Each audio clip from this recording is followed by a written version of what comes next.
Hello YouTube, this is Morgan Bannon or SB Prime. I'm the super moderator of Avatar The Last Airbender Online.com, and I'm here today to bring you the episode commentary for Avatar The Last Airbender episode 110, Jet. Now, as I mentioned at the end of my last episode commentary, that I said I like every episode of Avatar. I don't think anyone is particularly bad in relation to the rest. But obviously I have my list of kind of 1 to 61, which is my favorite, and I have to say Jet is probably one of the lower ones down. But that's not to say that this is worse than any of the other episodes. I just think a lot of the other episodes are better than this, and the main reason for that is that I think Aang and Katara are quite out of character in this episode in their relation to their treatment of Sokka because of the introduction of Jet. I really like Jet and the Freedom Fighters as new characters. I think as I said before in one of my other commentaries, one of the things Avatar does really well, and probably better in relation to any other show out there, is the introduction of minor characters that aren't going to be in every single episode. It makes you like them all for a different reason. Boomy, Suki, and kind of even Fireside, Shayu, who's will you only really see one episode of. Um, and then the same with this episode. You're introduced to Jet, Longshot, Smellerbee, Pipsqueak the Duke, and even kind of Sneers. You only see for this episode really.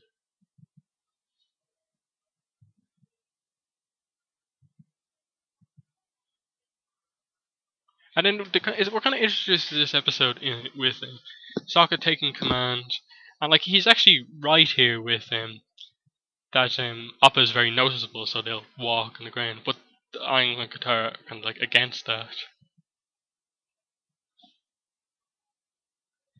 and they just kind of make fun of his instincts when they kind of know that he is a good plan guy.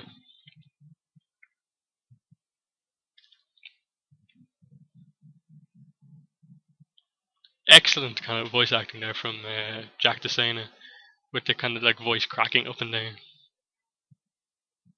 We know he's 15 at this stage.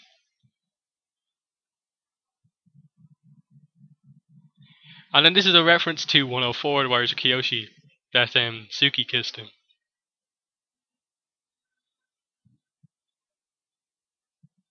And then the kind of thing about Sokka's instincts, which turn out to be kind of correct.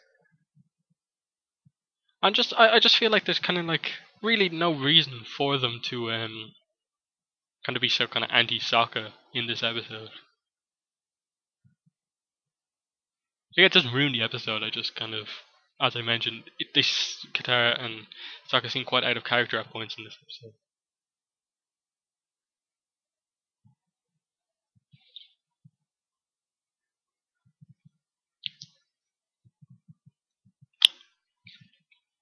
He makes a kind of wrong turn and leads them straight into a Fire Nation camp, but to say that his instincts are always wrong just because it is not correct.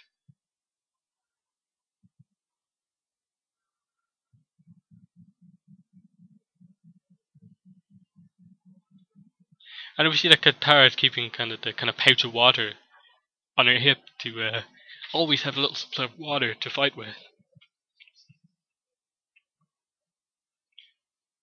And there we have then here we have the introduction of Jet and his freedom fighters, introduced to us sort of as this kind of Robin Hood-esque gang.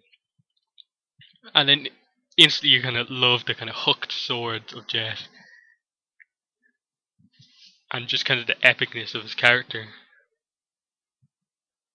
Just hooked swords are just such an interesting idea, how they kind of add so much to it. And I have to say Longshot is probably my favourite of the freedom fighters, just because of the way everyone understands him despite him never talking. You just kind of make a frown and they instantly know that his opinion on the topic.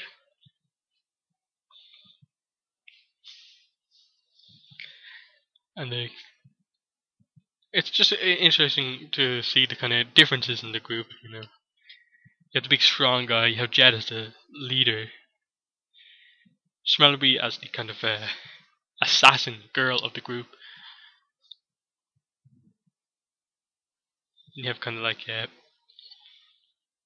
the Duke of.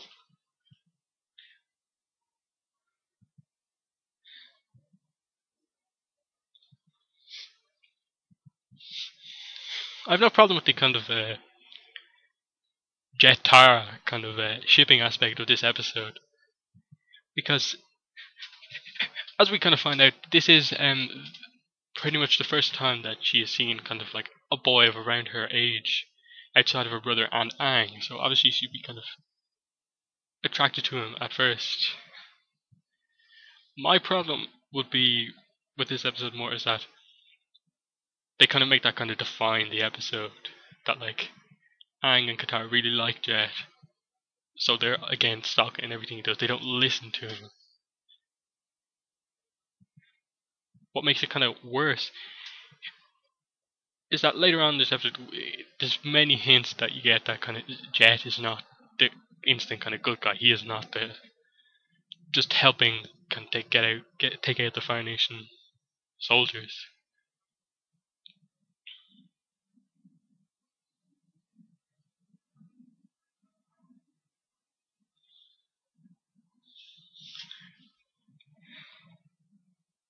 And there's this great line from Jet there, blasting jelly candy. Don't get those mixed up. Again, great voice acting there from Mae Whitman. Yes, we want to see it. She just kind of like jumps in immediately.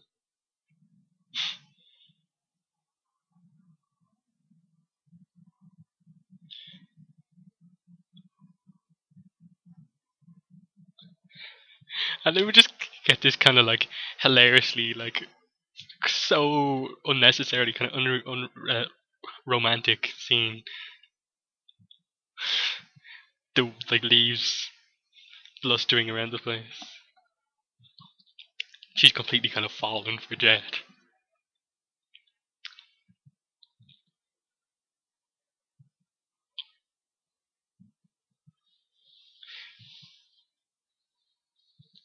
That's sort of like a hint to Jet's kind of like problem,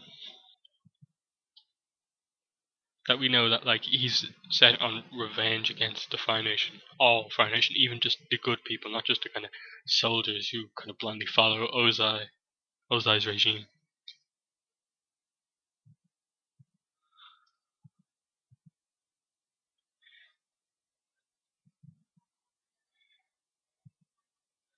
And just those sound effects as kind of like Sokka comes in and out of the kind of conversation. When he's kind of gone.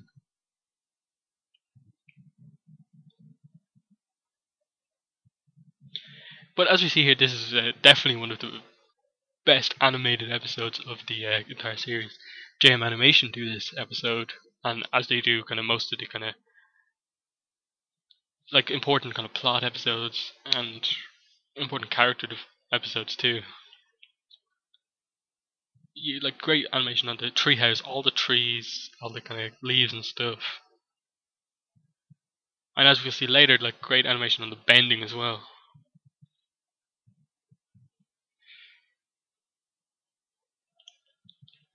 I think that one of the kind of excellent parts about this episode is kind of like is Jet and the Freedom Fighters as characters.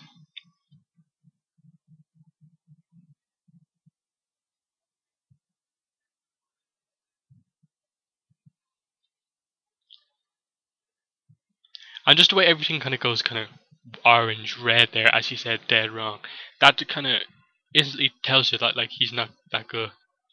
But you do get the feeling that he is an excellent leader of this gang.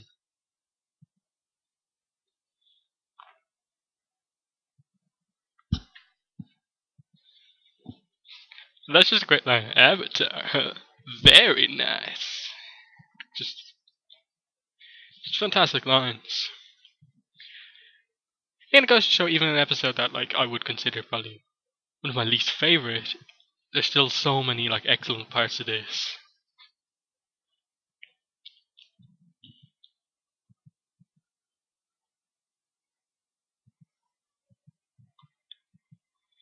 And here's a kind of a reference to Toph in that like Sokka sticks his knife into the tree to sense vibrations, and we know that Toph senses sees true vibrations in the earth. Just a great reference to a future character. And this is where it's kind of confirmed. Sokka's suspicions are confirmed in that they attack an old man. The fact that like Jet instantly kind of calls him a leech.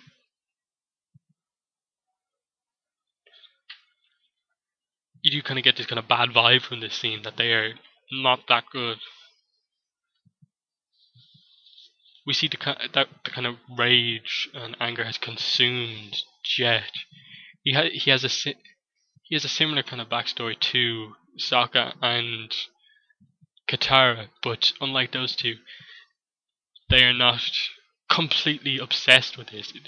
They're not kind of like consumed by their anger about like what happened to their mother and like what as kind of like their father having to leave. And we see how Sokka's standing up for this old man, comes back to help him in the end. How like Sokka's instincts are correct.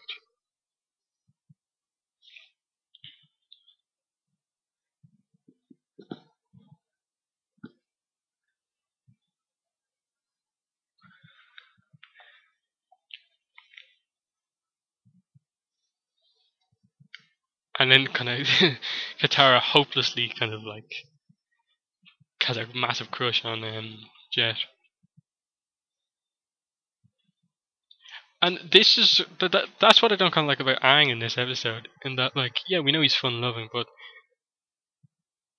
in the last episode, it's kind of introduced that there is a certain urgency of it, and like I don't expect him to be like depressed the whole time, but like he instantly kind of goes back to being kind of fun loving, zipping around the place,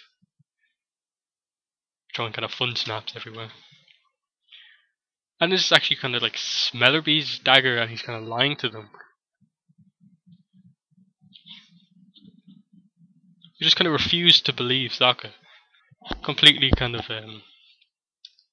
taken up with Jet and like how awesome they think he is.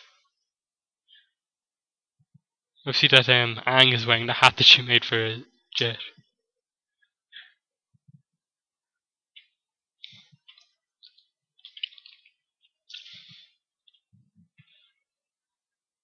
And just it kind of shows how good a liar Jet is. That like he instantly came up with that plan for a reason for them to fill up the reservoir without it kind of attracting attention.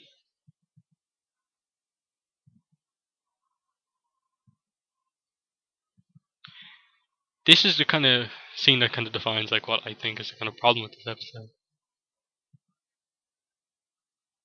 In that like it's just sort of Katara's really unreasonable with him. We know she's stubborn, but like she doesn't really have any reason not to kind of like at least consider her brother's statement. Sokka again, instincts coming into it, decides to follow them.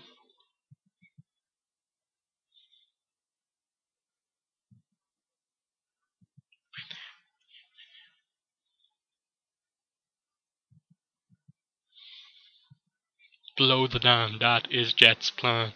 He wants the reservoir filled so the water splashing down will do the most damage. And we see that even the Duke, who, as we found out, we don't know, Jet doesn't even know if he had a family because it was probably like killed really early on in his life. You know that even the Duke is not that obsessed with taking out the Fire Nation.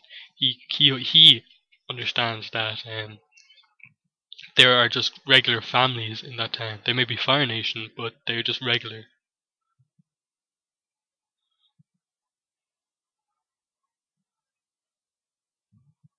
Mothers and fathers and children. That is kind of what defines it. He's he just sees Fire Nation as completely evil.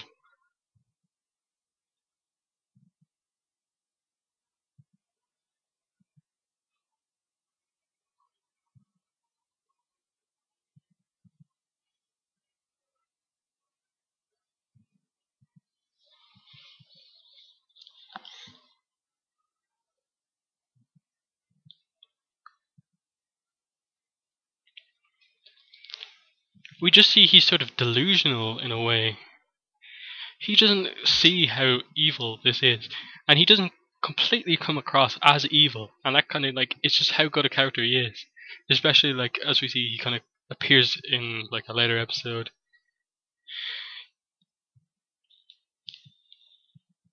We introduced back into the it comes back in the Bossing Say story arc.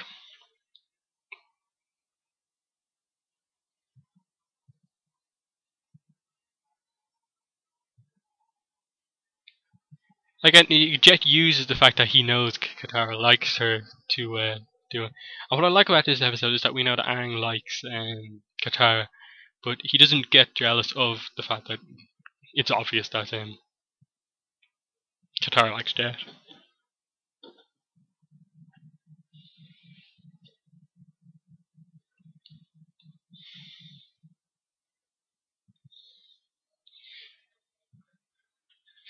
Again, showing how kind of how easy both of them kind of learn new waterbending techniques. They're both kind of prodigy waterbenders.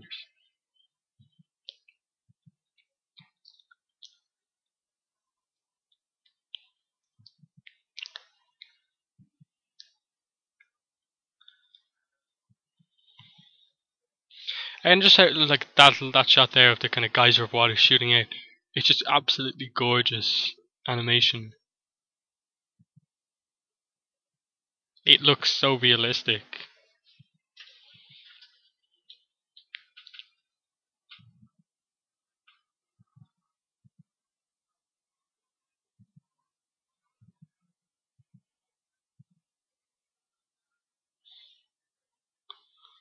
And we see that the fact that Jet is a good leader, and he is a good leader, is what kind of makes them all follow him.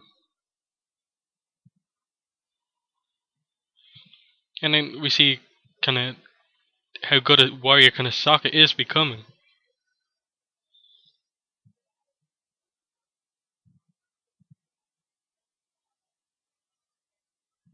Lychee nuts.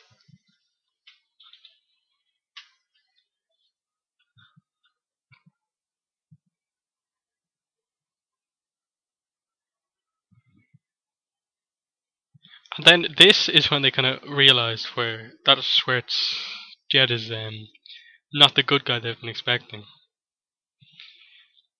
Katara can't believe it. And then here Jet reveals himself. And he uses that against Katara. What happened to her mother? She realizes that it's not the way. How she's gonna kind of.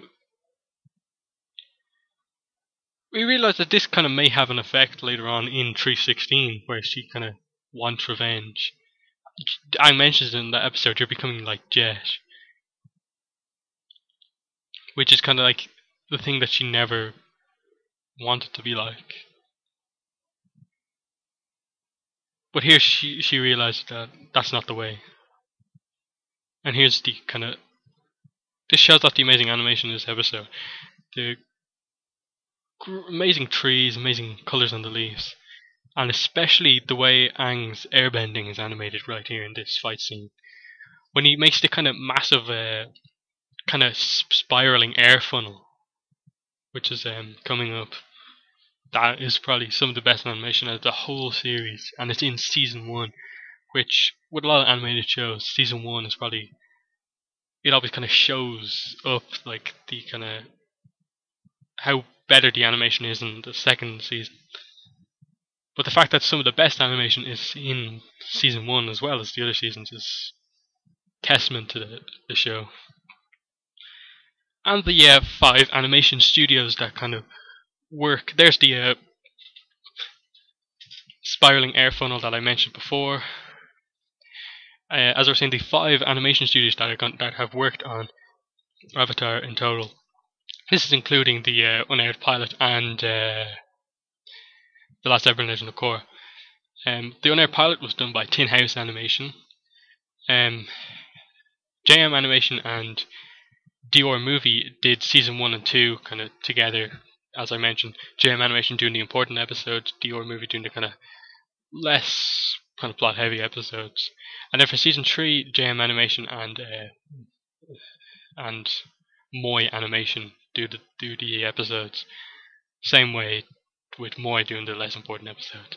And then for The Last Airbender Legend of Korra, they've kind of combined JM Animation with the other animation studios to make a new studio called Studio Mir, M-I-R.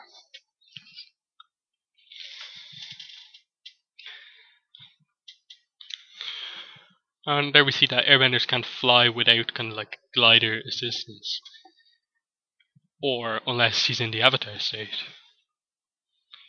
And here they realize that they should have listened to Sokka from the beginning about Jet. I think despite what I kind of may feel about this episode being one of the worst, I think what this episode does accomplish is that this is the episode where they don't trust Sokka, and it kind of comes back to kind of bite them. But then they kind of trust him from then on out. We see that the thing is the place is destroyed, and then it kind of highlights that this is not your usual kids show on Nickelodeon. This is different. We nearly saw a whole town of regular people killed. We saw the doll Mrs. Pretty floating. Then here's some great animation here, no colour, but it's just so detailed. Flashbacks. How the old man that Sokka stood up for kind of vouched for him. And there's one of the kind of like trivia questions that I always use. It's just to kind of, what is the name of the girl's doll in the episode Jet? Mrs. Pretty. It's just a kind of tiny part of the episode. And then Jet is still kind of deluded. He thinks he was correct. She leaves him kind of stuck to the wall to kind of melt out himself. And part of that probably calms him down when we see him the next time.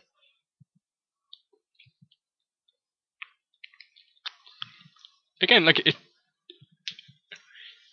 as I was just talking to this episode, I kind of really enjoyed it, kind of just as much as the other episode. And while I may not feel kind of as strongly about this one as other ones, it's just as good. So I guess a question to ask you would be like, what is your least favourite episode of Avatar? And like, is there any episode of Avatar that you really do not like? I'm expecting like every comment to be the Great Divide. But as we see next, you'll have my thoughts on the Great Divide, the kind of legendary episode that even the creators don't like that much. But I do.